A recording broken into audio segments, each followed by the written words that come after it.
we track contribution margin by day. So we literally forecast every quarter before the quarter, and we have, what we think we'll do in revenue, what we think we'll spend on ads, all of our fixed costs for marketing. We kind of know where they're going to shake out. Divide those by the number of days in the month, and we can see daily, we can still make positive contribution margin if the volume is in. And I think that's the thing that people sometimes hone in almost to a fault on that MER or that cost of sale metric, when at the end of the day, you can still have a positive contribution with a high MER. And I think that's something that people miss out on a lot these days. Welcome to the DTC Insider podcast, where online business owners come to find actionable tips and tactics to grow their businesses. Now, here's your host, Ryan Roisentul.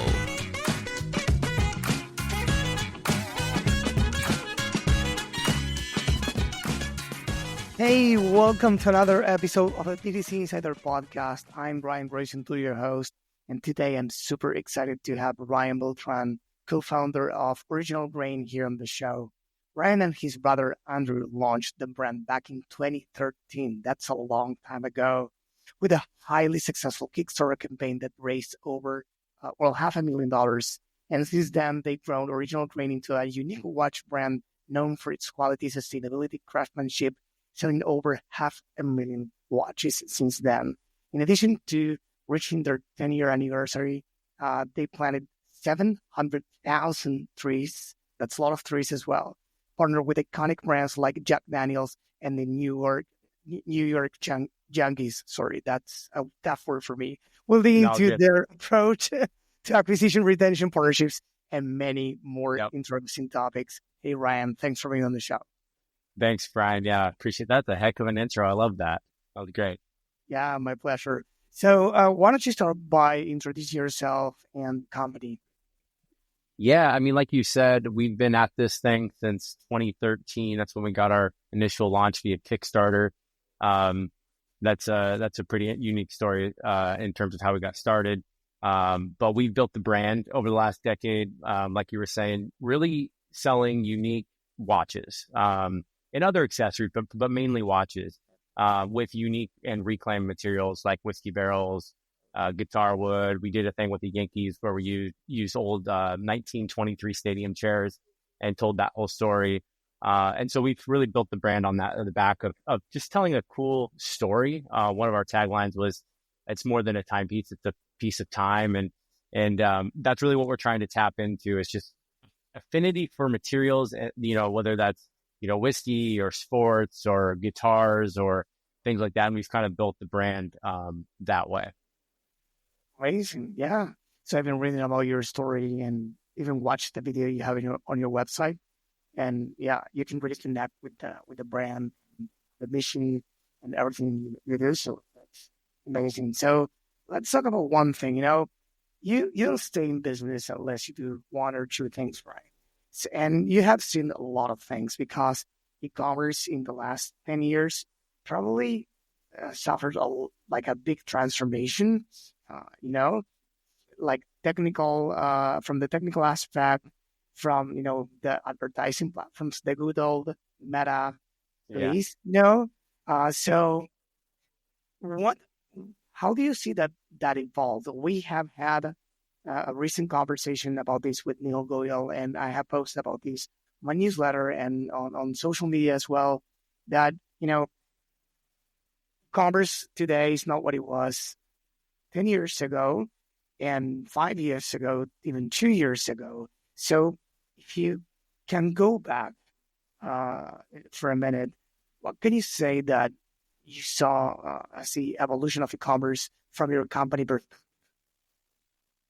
Yeah, well, we've seen it all. Sometimes I tell people that I think we started before direct DTC was an acronym, or at least it was becoming one at the time. Shopify was still relatively new. I think people were still deciding, do I want to be on, Shopify, or do I want to be on, wasn't Magento, but there's a couple of, WooCommerce, and and it's funny, it was like such a clear definitive advance now, but back then people weren't so sure.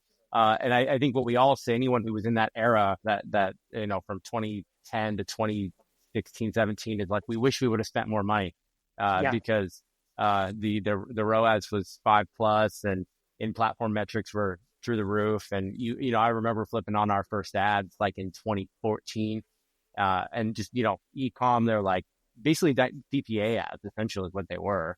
White carousel, literally that's it. And like it was like we were just like printing money, right? It was like it was shooting fish in a barrel.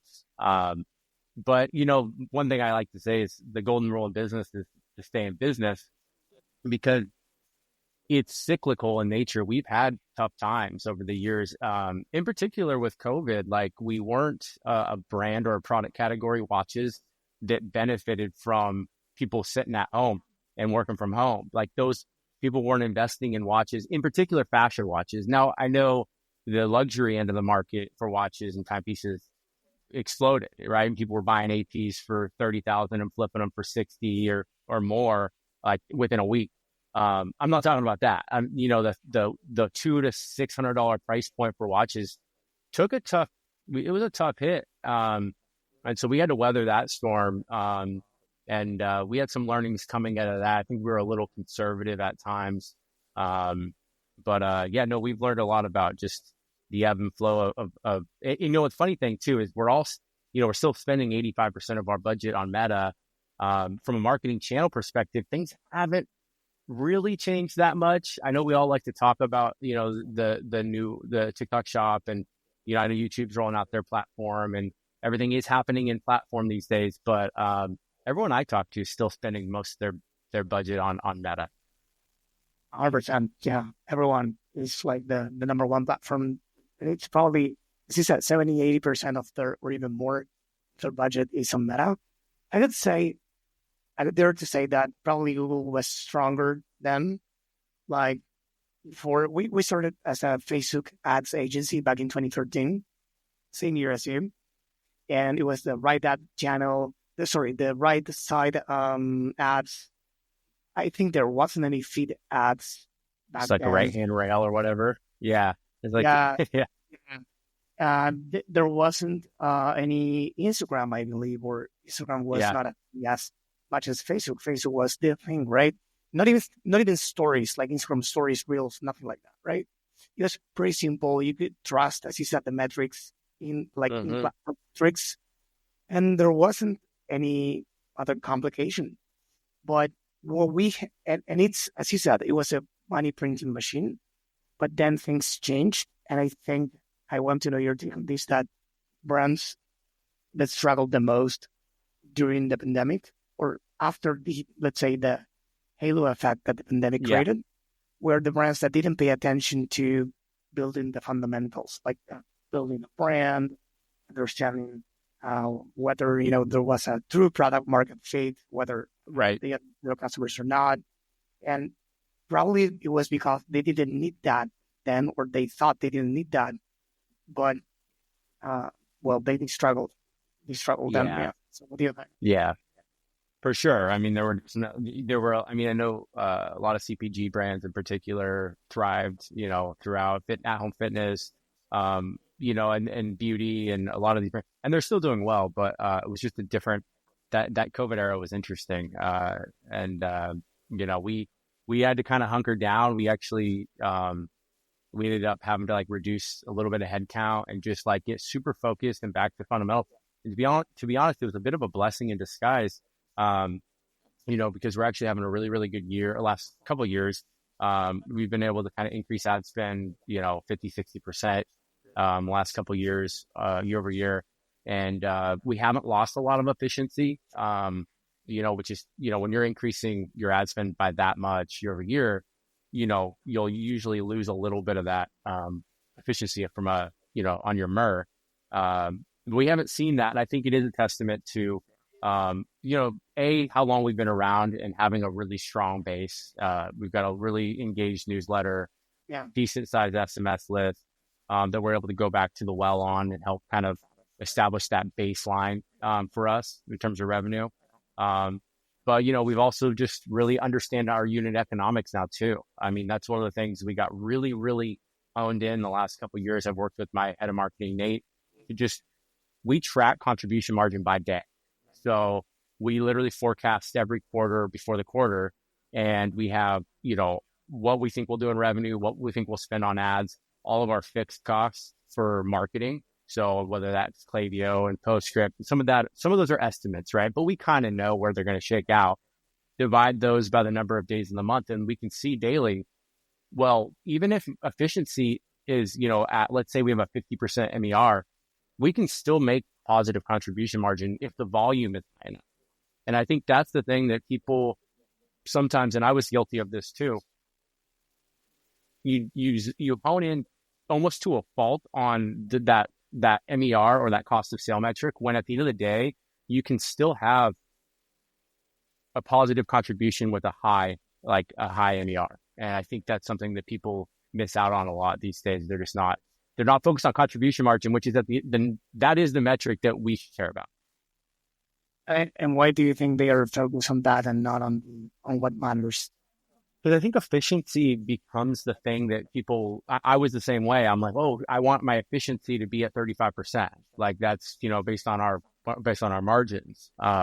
Now you should really start with probably your product margin, and because some people are like, well, my product, with just my cost of goods, I've only got 65% margin. I'm like, after shipping and everything to the customer, you're probably left with 50, 55 points. You can't spend more than 40 or 45 on marketing. There's nothing left, So I think that becomes a thing that people need to start with, and then they can build into that from a marketing perspective in terms of the budget. Right. Yeah. I was, putting together a mini guide for brands, and I was, going through the content I put together, and I found a gem that it's related to this by Ronak Shah. For those in the audience, or maybe you who don't know who he is, he's the co-founder of Opti, 8-figure supplement brand, founder of Days as well, and some other companies. And he was here on the show a few years ago, and he shared earlier this year on LinkedIn that they have a daily P&L.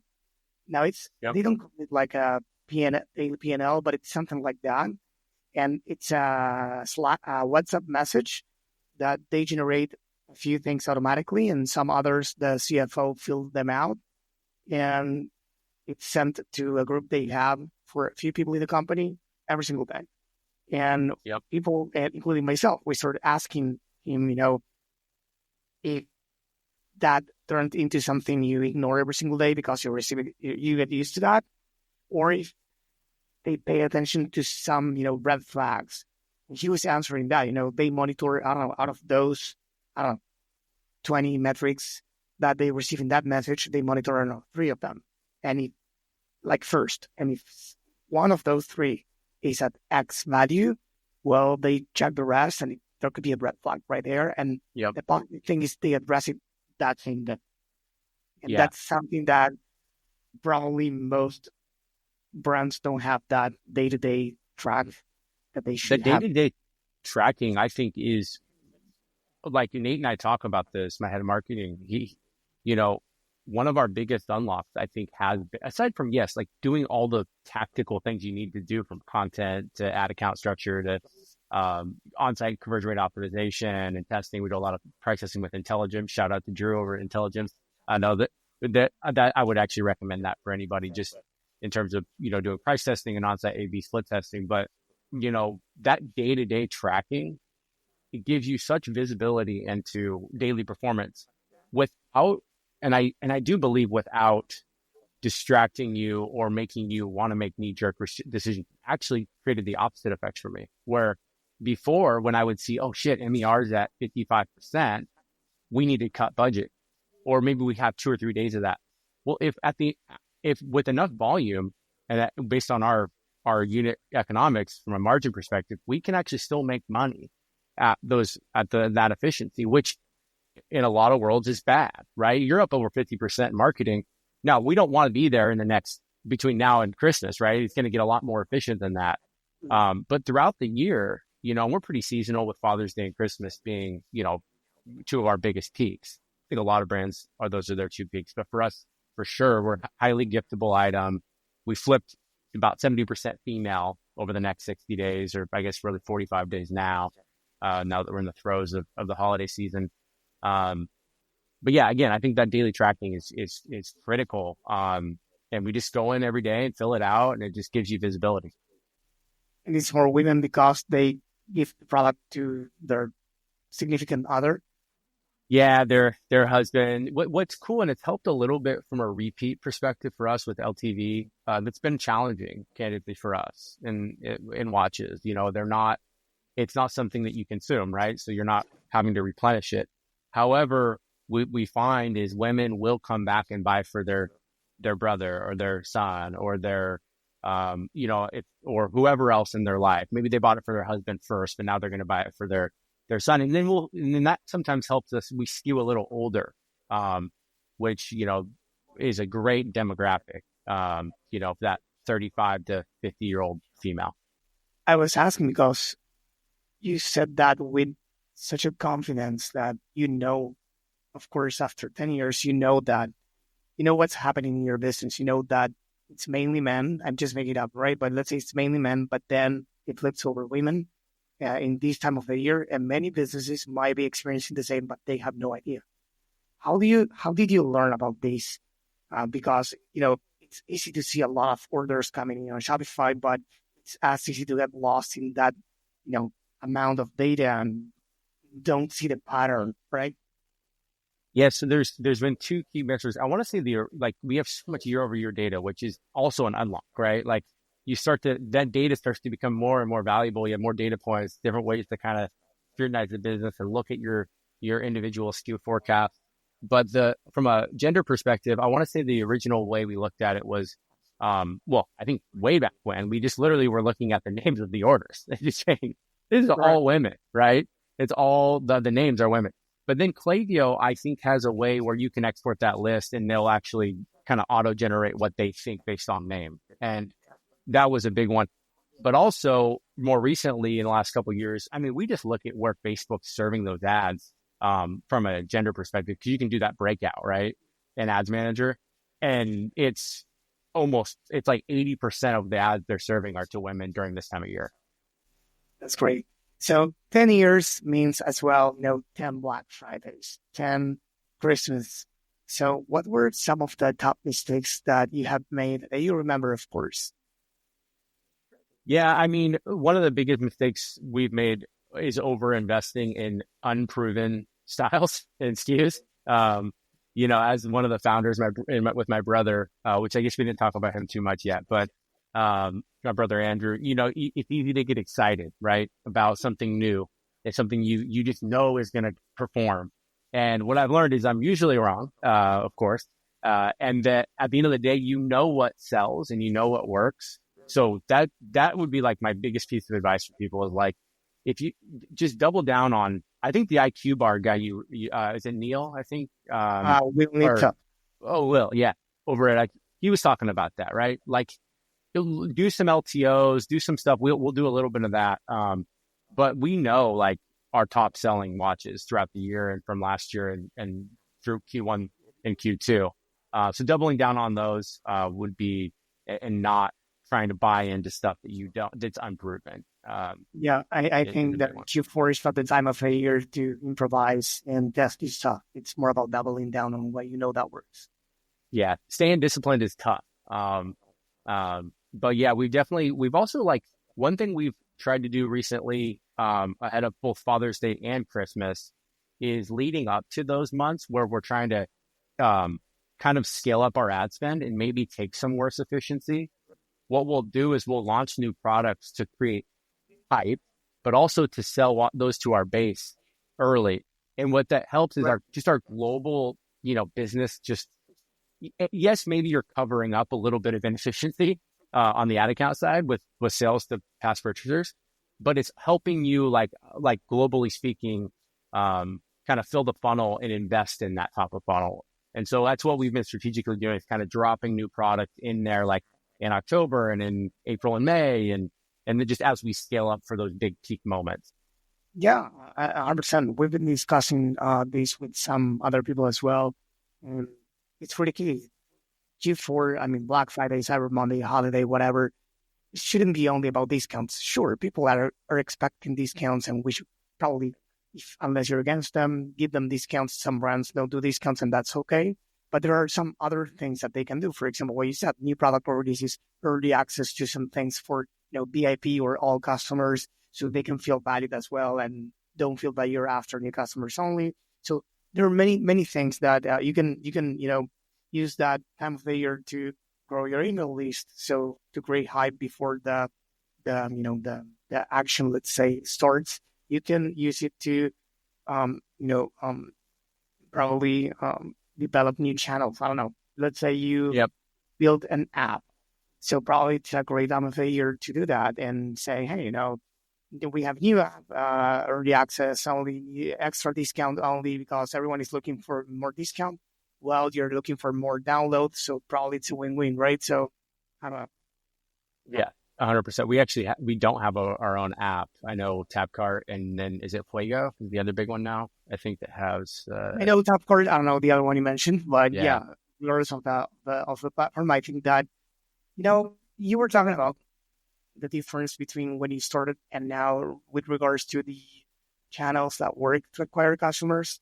And what we were recently discussing with Neil Goyle is something that really stood with me. And it's whenever we think, like all of us, think about channels, Meta, Google, TikTok ads, but mainly Meta come to mind, right?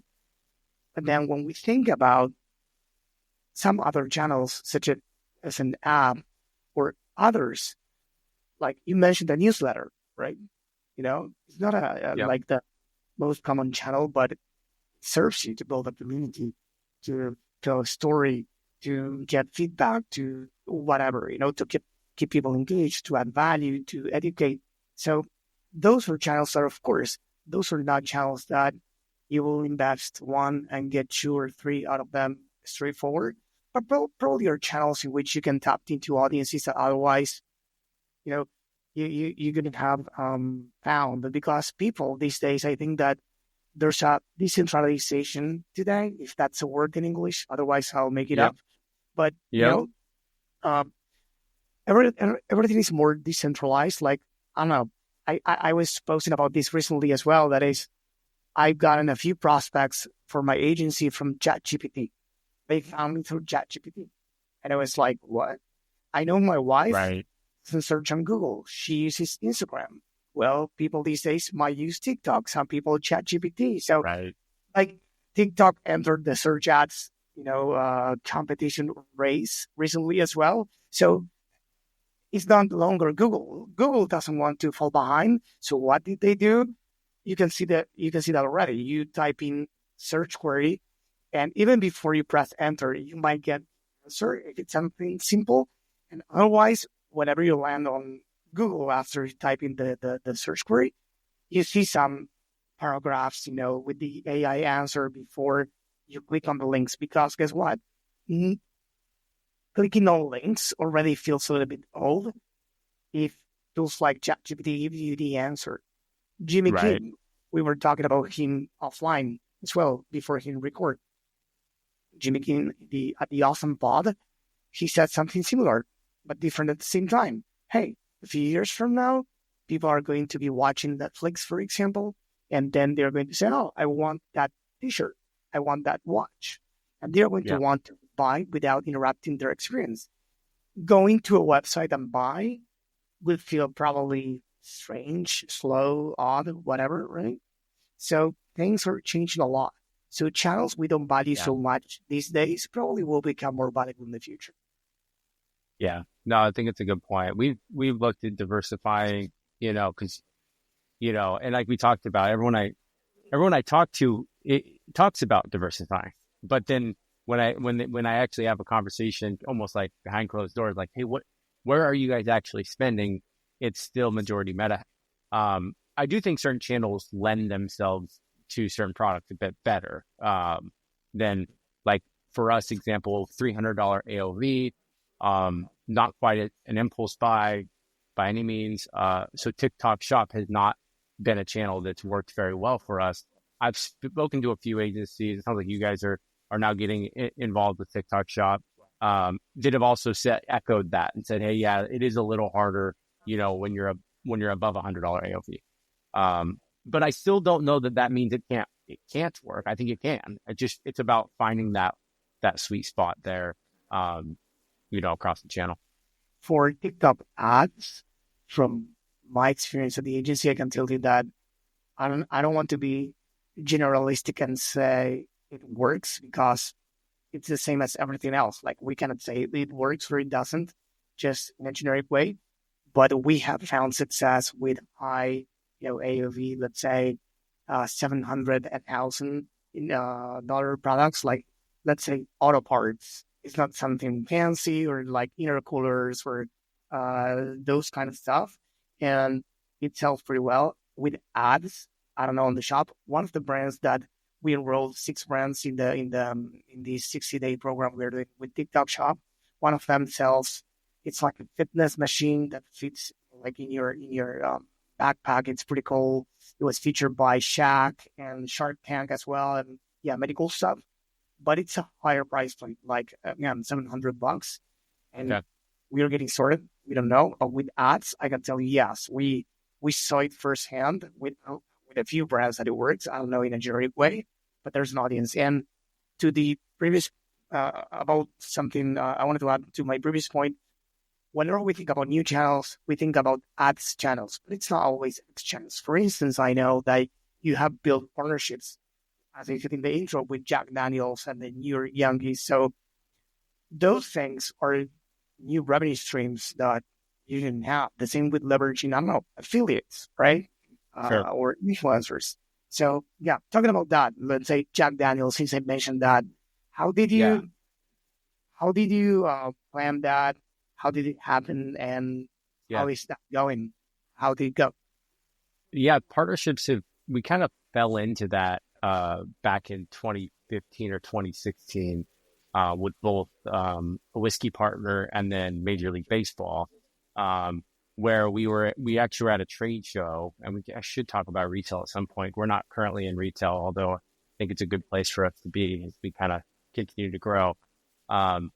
But some guy had walked up to us and said, "Hey, what if you partnered with like Jim Beam, the bourbon label?" And I was like, "That sounds cool. Like, I didn't know they would do that." And it kind of opened up my eyes to licensing and the world around partnerships. And then we've kind of just gone on a run where I do think there's a little bit of momentum now where, brands have started to track us down and say, "Hey, we'd like to do a watch." So next year we have a handful of new partners that we're launching. It's become part of our business model, so to speak. I would say about 25% of our revenue comes from licensed products.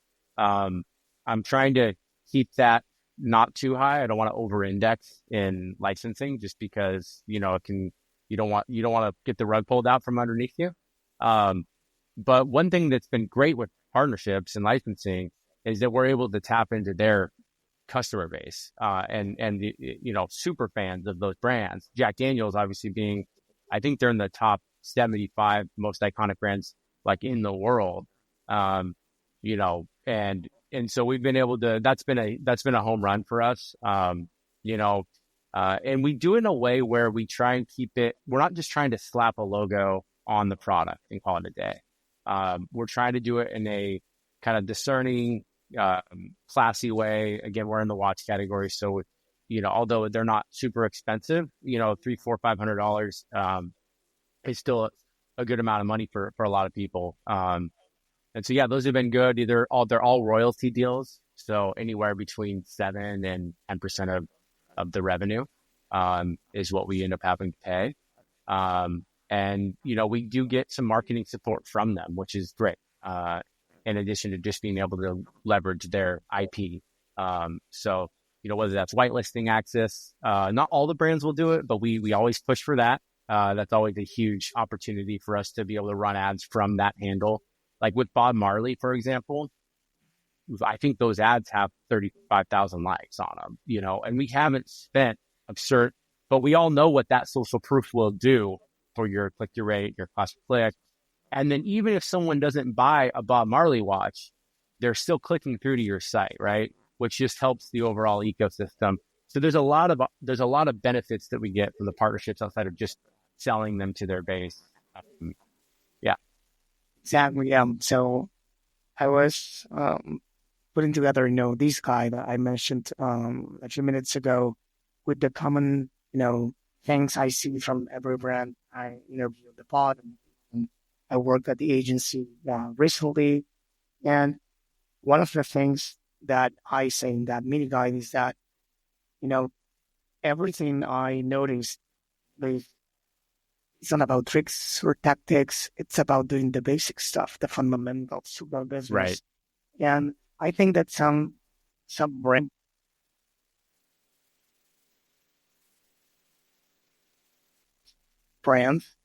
get lazy because they are online brands, or they believe they are online brands or e-commerce brands.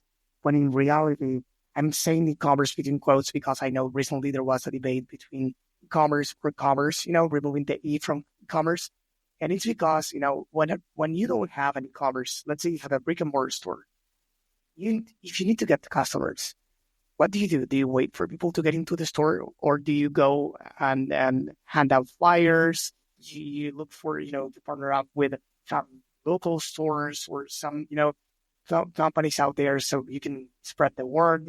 You move let's say your ass and try to get people through the door, right? And when people, come into the store, you try to take care as much as you can. You try to serve them well, to see what you can, do for them, how you can help them, and you try to to create a good experience for them.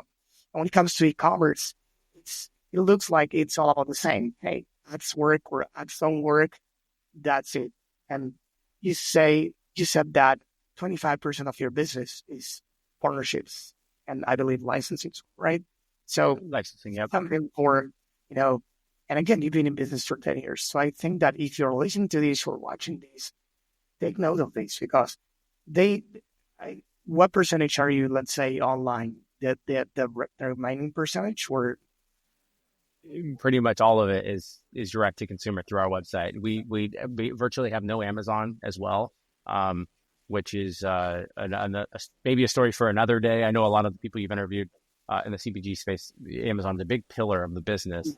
For us, it's been a lot of undercutting, and we just can't compete, to be honest. So all direct to consumer through our .com. Yeah, but as well leveraging partnerships. Some other brands like, I don't know, Frostbody, Brock Moser has been here in the show.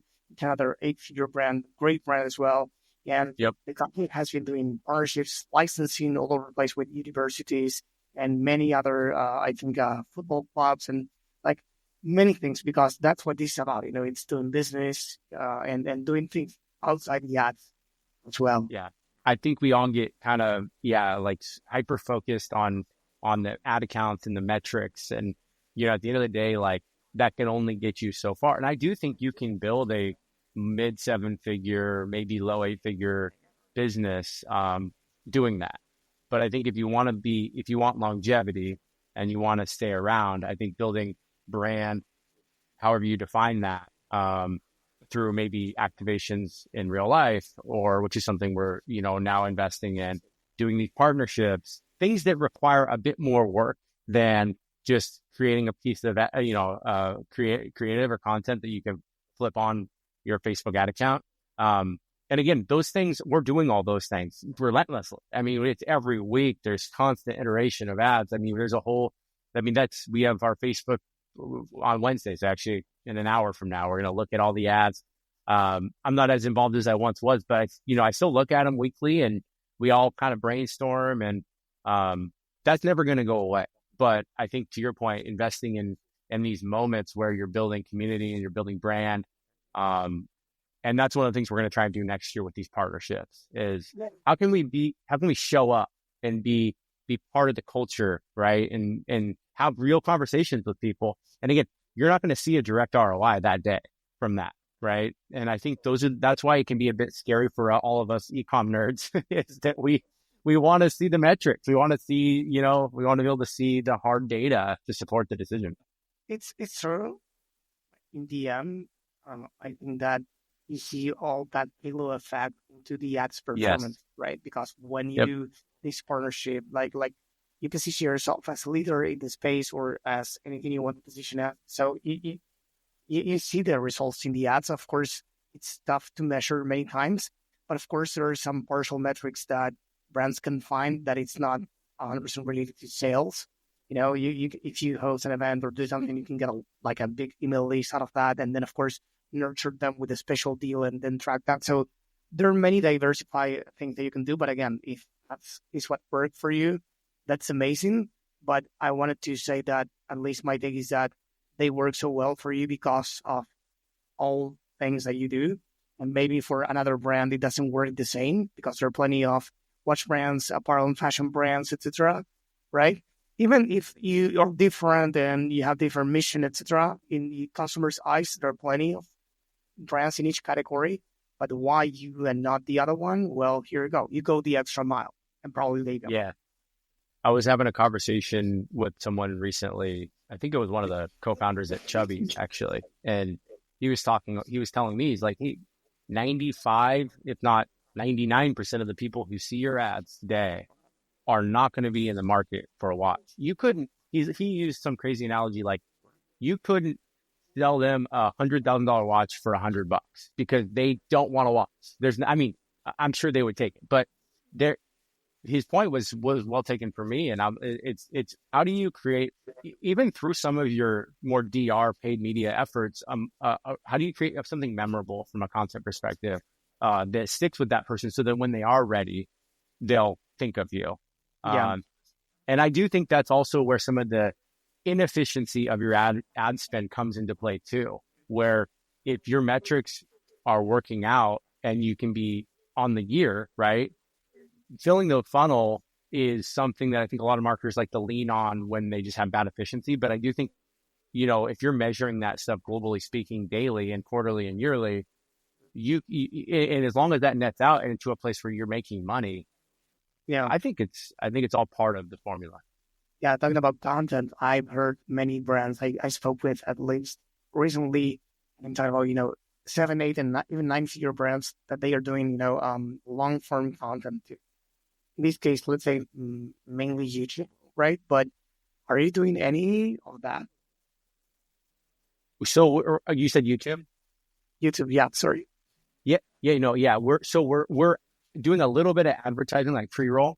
The main thing we're doing on YouTube, which isn't super scalable, we'll probably spend about 80 to 100,000 on it this holiday season, is on sponsored YouTube. Working with creators to do an ad read of like 60 seconds, and those have worked insanely well. Like we had one creator last year. He has a whiskey channel. He's a cocktail guy, so his whole channel is about making cocktails. We make reclaimed whiskey barrel watches. So he did an episode about old fashions or something like that. And then midway through, he talks about our watch, and it's so authentic. And those views and those impressions are so engaged, right? There's just a lot of intent behind that impression versus a Facebook ad. So the CPMs are higher. We're talking $50 CPMs, $45 CPMs, right? Based on the number of views they get and what we pay. It can be 5,000 a video, something like that. But we'll see that work at a 4 or 5x, plus. And then they live on, as we all know, right? So although within the first week, it might be a 4 or 5, imagine what that's doing on a consistent basis for years. 100%. Last question I got for you. What plans do you have for 2025 or otherwise for both? Could be, how do you typically plan your next year? Yeah, so we've been looking a lot at 2025 and just kind of what we want to do we always start with just like what's our top line goal, like and then build a forecast around that monthly and quarterly. And then what we've actually done is we'll actually back into kind of some like high level metrics around what we want to spend on ads monthly. So we actually already built that out. It's one of the first years we've built it out this early. But just to give us a feel, right? Like, hey, if we want to do X amount in revenue, how are we going to get there, right? And what are we going to have to spend on ads, right? And then of that marketing budget, how much are we going to spend on Facebook? And then how much do you think we're going to spend on some of the YouTube stuff? And then how much do we want to carve out? And as you get bigger, it gets a little more fun because you might have a, $300,000, $400,000, $500,000 budget to just try things, right? Yeah. And I'm sure as you get 50 plus million, it's going to be even bigger. It's all relative. But that's kind of where we start, to be honest. It's kind of boring, but it's just like, hey, here's from a high level business perspective, here's what we want to go out and do. And then we'll actually look at it by kind of like by SKU, very loosely.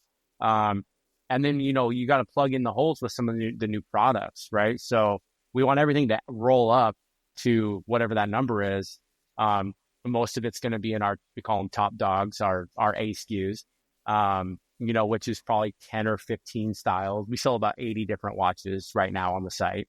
15 of those are going to do 80% of the revenue next year, 80% of the revenue.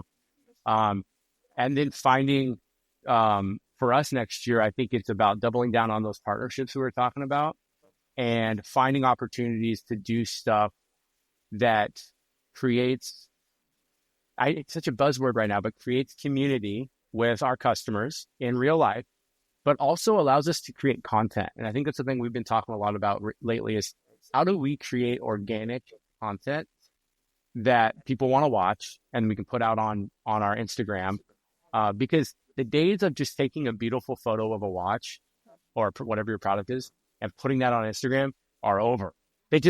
It worked from an ads perspective, but from dude, we'll get like 2,000 views on a gorgeous watch photo. I mean, that used to be our top performing piece of content. Like we just shoot beautiful watch imagery. Or we'll do some like kind of meme oriented, like yesterday we did a funny one where we like poured a glass of whiskey to the top and said, this is how I'm pouring my drink for the election tonight. Yeah. There's the, election. And like, it got like 40,000 views in like 3 hours. Just, you know what I mean? And now is that going to lead to sales?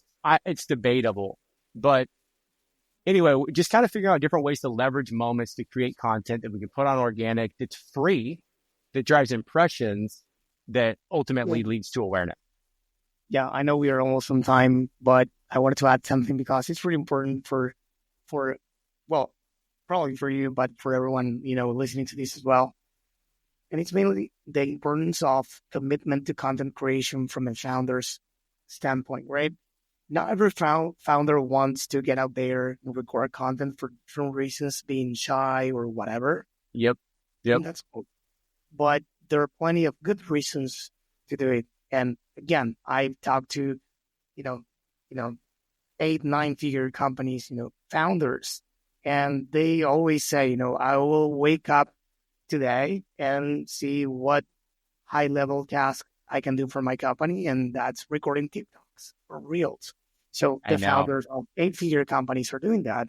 And that's because people buy from people. And with regards to your question or rhetorical question, let's say, about, can this video of you with a whiskey lead to, conversions?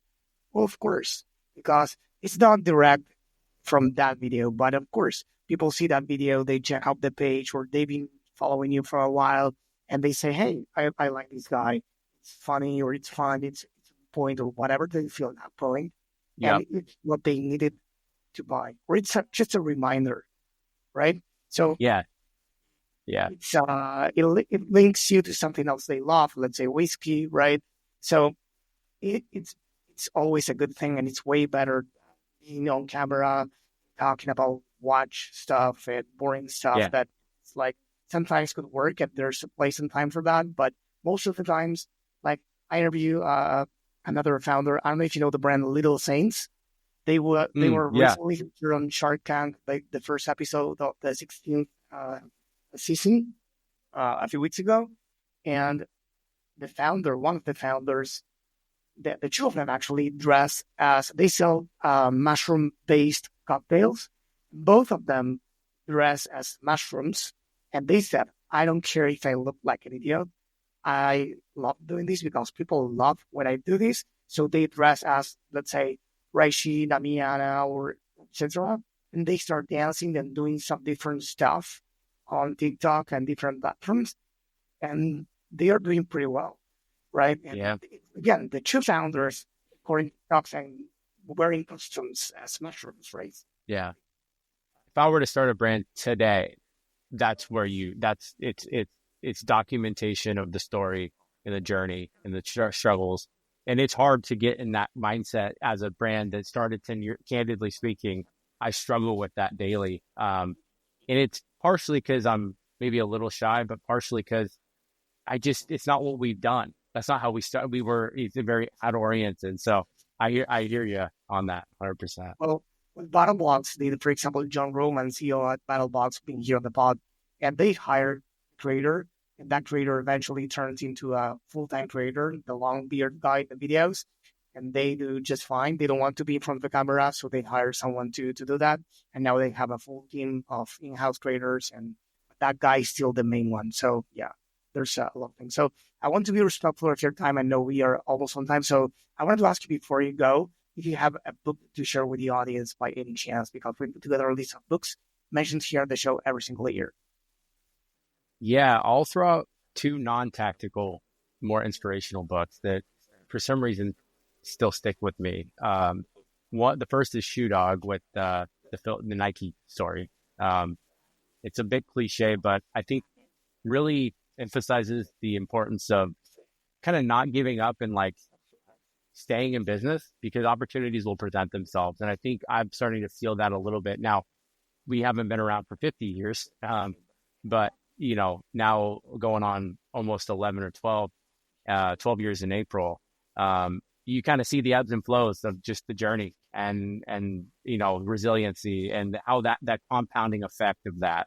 So that one really resonates. And then that and Made in America, Sam Walton, the Walmart story, similar story, but just entrepreneurship at its finest. Both of those books. And yeah, I read the first one, and if what you said, if Nike had such a tough time, grow, and they almost go bankrupt, like every 5 times. yeah. It's like, well, I get to have a hard time too. Every time you think it's against me, well, it's not. It's like it was against every single founder out there. It's tough. Welcome to entrepreneurship. Every day you can either choose to feel like you're failing or feel like you're growing, but it's a tough life we chose, but it's well worth it. Ryan, you've been great. Thank you so much for coming on the pod and sharing too much knowledge. I really appreciate that. I really enjoyed the conversation. Before you go, I wanted to ask you, where can people go to learn more about you and Original Grain? Oh, originalgrain.com and at Original Grain on social media. I'm on LinkedIn. I'm not very active, but Ryan Beltran on LinkedIn. Amazing. Thanks for being on the pod. Cool. Thanks, man. This episode was brought to you by BSR Digital. We help DTC brands grow through paid ads and email marketing campaigns. If you'd like us to help your business grow, head on over to bsrdigital.com and schedule a call with us.